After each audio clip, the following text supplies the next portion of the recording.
Samuel Chigozie, Atiku should support someone else instead of contesting. You see, in a democracy, you cannot tell a man not to contest. The people will decide. He's not going to select himself, but if majority of the people feel that he has the best chance amongst the top 3 or top 4, why not? We should all support him, you know, and then give conditions. I think the mistake always in Nigeria is that we don't give conditions for support.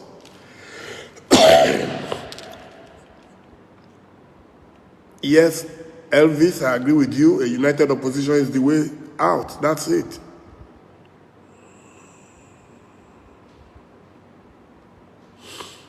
I see that a lot of people don't understand the way politics works. Buhari won election on his 4th attempt, after he had even declared that he will never contest again. So circumstances can force a leader on the country. If the permutations and the calculations show that it is Atiku, or it is Peter Obi, or it's Rabiu Kwankwaso, that would be the way to go. And whosoever is number 1, number 2, number 3, they all come together and do it. That's what people like Wike refused to do at that time.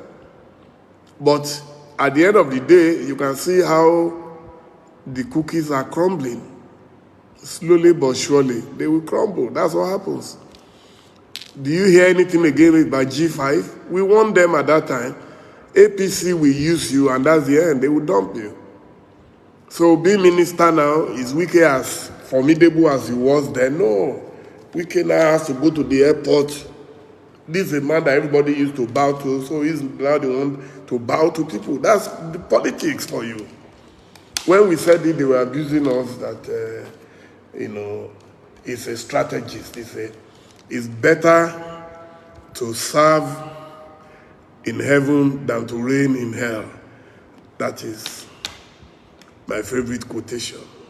It's better to serve in heaven than to reign in hell. APC has brought hell on Nigeria. Every Nigerian is complaining, including even those who are in power. They just can't speak up in public. Can't PDP suspend Wike? There is no point wasting too much time and attention on that. Wike has already suspended himself by going to APC. I'm campaigning for Tinubu in advance. So that will be double jeopardy. There is no point.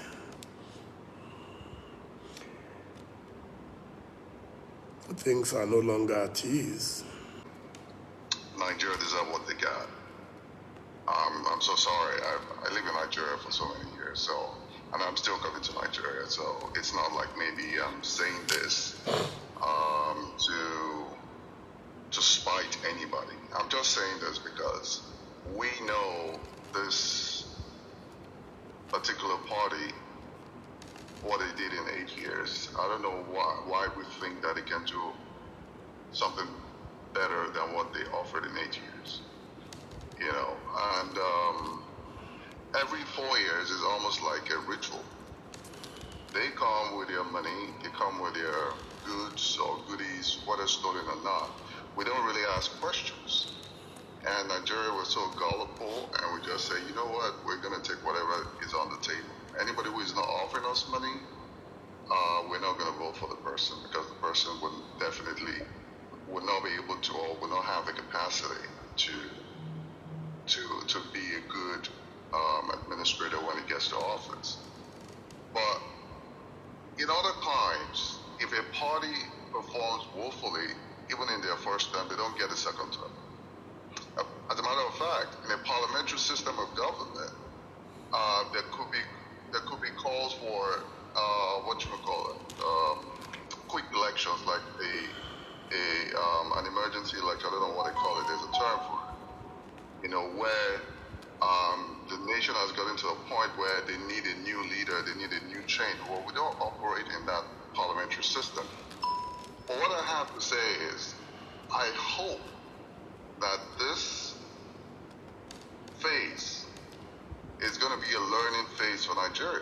So next 4 years or 3 years, when people come with money and they vote for us, perhaps maybe Nigerians will have learned that, no, we're not going to vote for you based on whatever you're bringing for us now. What can you offer? And we begin to ask a lot of questions rather than looking for the immediate benefit. Because 4 years is a long term, and we just started. This is definitely not going to be our last rodeo. However, Nigerian, and God kind of, act in a different way. I'm a Christian, so if God said you have a stiff neck, you don't listen, He will allow you to learn. And I think, not to be mean, and that's why I said it may not really fall on a good side of some people that we deserve what we're getting. Because when I say we, I want to include myself. Thank you for what you're doing. Thank you for giving everybody the platform to actually air their views. We really appreciate you. Thank you. Oh, thank you, my very dear brother. Thank you so much. Yes, you said my bias for Atiku is obvious. Well, I think the word is bias, but my bias is based on fact, on reality, on my personal experience, and my exposure to political leaders. I was never a member of a mainstream political party until about 2 years ago when I joined PDP.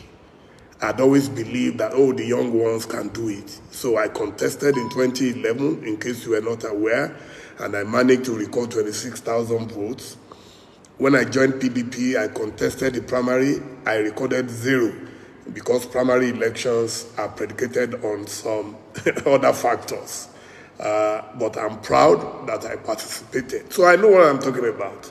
It's not as simple as, the young ones. If it's about the young ones, then Showore would have been president. Fela Durotoye could have been president. So a lot of the younger guys contested the election.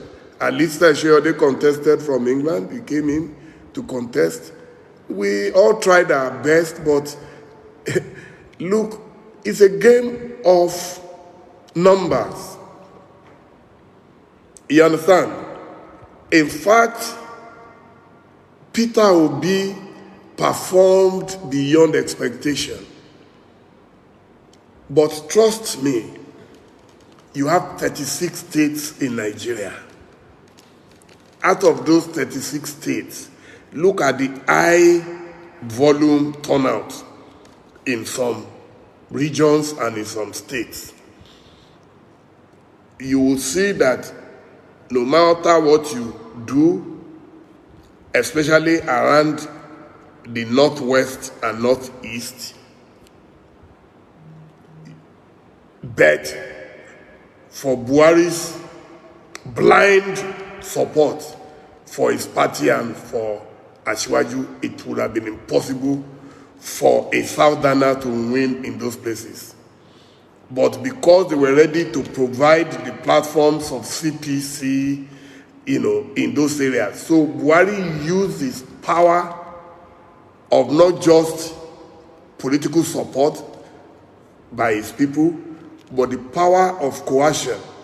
When a president votes and shows the whole world who he voted for, you are sending a subliminal message to people out there, to the police, to the DSS, that this is where we're going. So that level playing field he promised, he failed on it. He didn't deliver on it. So that is the truth. And I am telling you, forget about my bias. We all have our biases. I love Peter Obi. I have nothing against Peter Obi. The last birthday in my house, last May, you would have seen him in my house. Yeah, so we're friends. And I respect his brains a lot. I wish it's as simple as ABC, but I am telling you from inside knowledge that these things are determined by so many factors. And those factors you cannot just wish away overnight. It's not going to go away. When we talk about age, as you were talking, I was writing down that I gave the example of Joe Biden earlier on. Would you have expected that after Obama, a Joe Biden will come back to be president of America? But Joe Biden was thrown up by certain situations and conditions in America. That's where you live. You understand what I'm saying? Would you have expected that the Owele of Furniture, Dr. Nnamdi Azikiwe, will contest election almost till he died? Same thing about Chief Obafemi Awolowo. In fact, I gave that example where we say, the reason Atiku lost is because he lost Peter Obi in Southeast. It is not true. The configuration of Nigeria, we have 6 regions. In those 6 regions, if you are a Southerner, you are expected to grab at least 3 to 4. And you are expected to lock down the 3 southern regions and then maybe align with North Central, and then you can become president. Or if you are a Northerner, grab the 3 northern regions and look for one below. That is why you will see that the MPN in those days would pick, Dr. Alex Ekweme, because they needed at least one formidable region in the south, and they picked on the southeast. If you look at even Atiku, you see that most times Atiku always picked his running mate also from the southeast. But in this case, Buhari turned everything around for Tinubu. And it's not just about voting. It's about that power of coercion. If you know the power of the federal government in Nigeria, you will not joke with it. 1 + 1 is not always 2 in elections. So the principal opposition actors must be practical. If you wait on the sentiments of, the youth prefer this person, where did we hold the meeting? And all the youths agreed. It doesn't work that way. Gani Fawehinmi would have been president. We used to call him the senior advocate of the masses. Gani Fawehinmi was my predecessor at the National Conscience Party. He would have been president long ago. Who is that Nigerian who suffered for the masses more than Gani Fawehinmi, yet he could not win election? Fela would have been the people's president with all his popularity in music. Wole Soyinka would have had the most formidable political party in Nigeria. It is not 1 + 1, sir.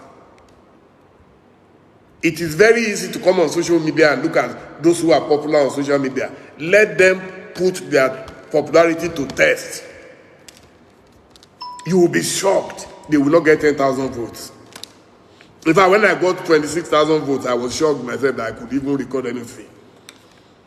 It's not as simple as that. The young people will tell you, this is the person. Majority of people will either not come out to vote, or they will force them not to vote, or they will give them money not to vote, or give them money to vote for someone else. It is not that simple. And it's not just in Nigeria. Yes, go on. Can I chime in, sir? Yeah, please go on. Okay, so, all right, so I'm not, honestly, I'm not in any way trying to sort of diminish your support for Alhaji Atiku Abubakar. You have the right to do so. I'm just saying that, yes, you support Alhaji Atiku Abubakar. It's noted. So it's not like maybe No, I understand you perfectly. No, I understand you perfectly. No, trust me. I didn't see it as any negative thing. It's the right thing. That's why I said the word is bias, truly. I have a bias, but my bias is predicated on something. It's not based on just a blind loyalty or blind love. It's predicated on what I know for a fact in Nigeria. For anybody, let me tell you something now. A Southerner, this is a good point we must emphasize. A Southerner is in power today. Whether you like Tinubu or you hate Tinubu, is in power today. Who do you think in the South will be able to challenge him? Because these things are based on ethnicity, on religion. I told you all earlier on. It is not as simple as Look, why do you think they had to do a Muslim ticket, for example? Why do you think MKO Abiola was forced to do a Muslim? I was part of the MKO team at the time. MKO was going to pick a Christian as a running mate from the north. They told him no. I was one of the media people who had already told journalists that don't worry, our guy is going to pick a Christian northerner or a northern Christian. It didn't happen. It didn't fly. There are too many preconditions to be satisfied in the calculation and the permutation. So okay, so I also want to put a disclaimer out there. Like, I'm not a member of the Labour Party, and I'm not I did not openly support Peter Obi, so I'm apolitical. Fantastic. What I'm saying is, yeah, so I'm apolitical. I don't have a political party. Even when I come back to when I come home to Nigeria, I don't do that. But I mean, and also something that you don't know, in 2011, I was there at the Musa Yar'Adua Center, Musa Yar'Adua Center, when you're having the interview or the debate, I should say, with Alhaji Nuru Ribadu. Yes. I was right there. Yes. Because I'm a journalist, but I'm not going to disclose myself. So, President Buhari, candidate Buhari was invited. He didn't come. He did not show up. So I've been following politics. I've been a journalist for over a decade, so I know, and I've been following, a lot of politics, including yours. So to tell you that I was there right there at the hall when you had a debate. So I know the trajectory and your pedigree when it comes to politics, and way before then. So, but to just wrap it up in a nutshell, I'm just saying that we're going to most likely, if we can't come to a compromise, we're going to have a rematch of 2019. If Alhaji Atiku Abubakar do not deem it fit that, I need to step down for Peter Obi. Peter Obi doesn't want to step down for him. Then there's definitely it's going to be another 4 years of Tinubu with whatever we're facing right now. Political consideration is very important, and as time goes on, I hope these two men or three or more will be able to come to it's sort of a ceasefire, find a common ground, and we'll see how it goes. If President Tinubu still wins, even despite the merger, then fine and good. It means that Nigerians have made their choice. That's it. Well, the thing is that I am certain that we all learn every day. We all learn new lessons every day.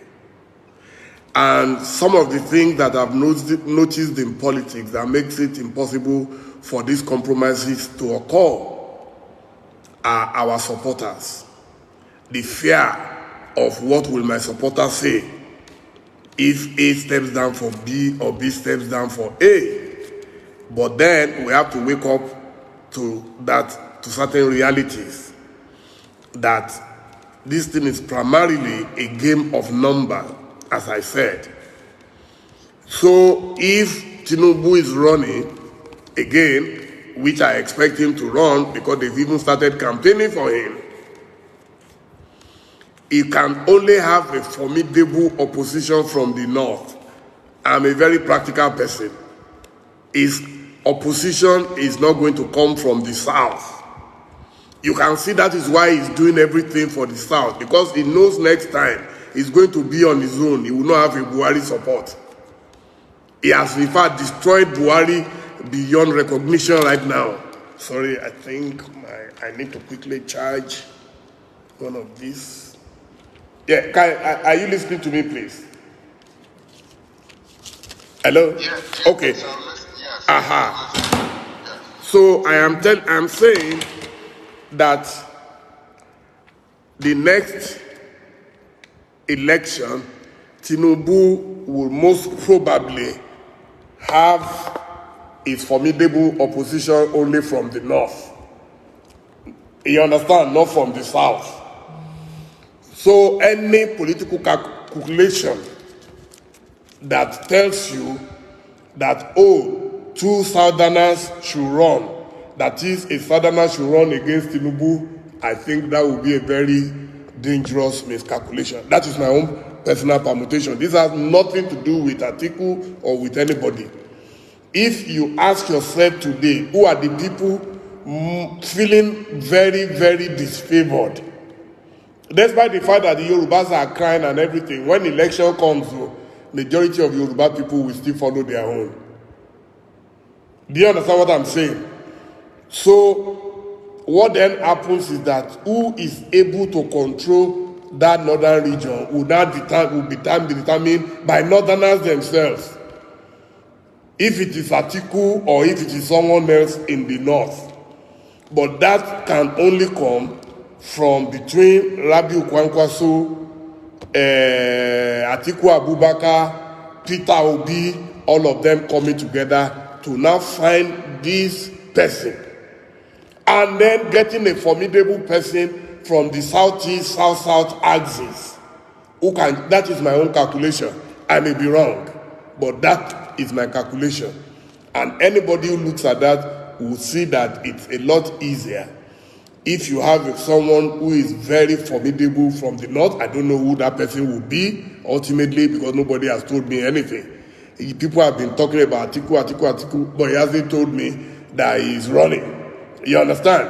But I know that today is the most formidable politician that you have in Nigeria in terms of network and his ability to reach out to every part of Nigeria.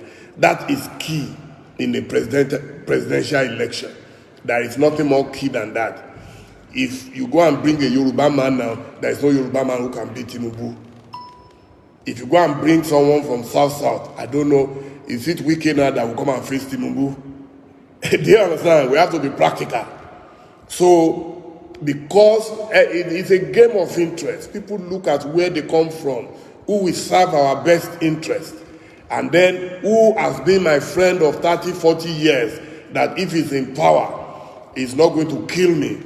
I mean, there is no way a northerner today would readily support Tinubu after what they are doing to Buhari, even if Buhari is the worst thing that ever happened, which most of us believe is true, but they can see that, oh, so after supporting you, so this is how you are going to repay Buhari. That is the mood that I see. I'm a journalist too, and I talk to people, and they are shocked that under 1 year they've already thrown Buhari under the bus after forcing his party on Nigeria. They all knew APC did not deserve to win that election. But Buhari was eventually convinced that, oh, no, you cannot hand over to opposition, whether Peter Obi or Atiku. So that is the situation we have found ourselves now. And we can only pray for our country. Whatever happens, let God's will be done.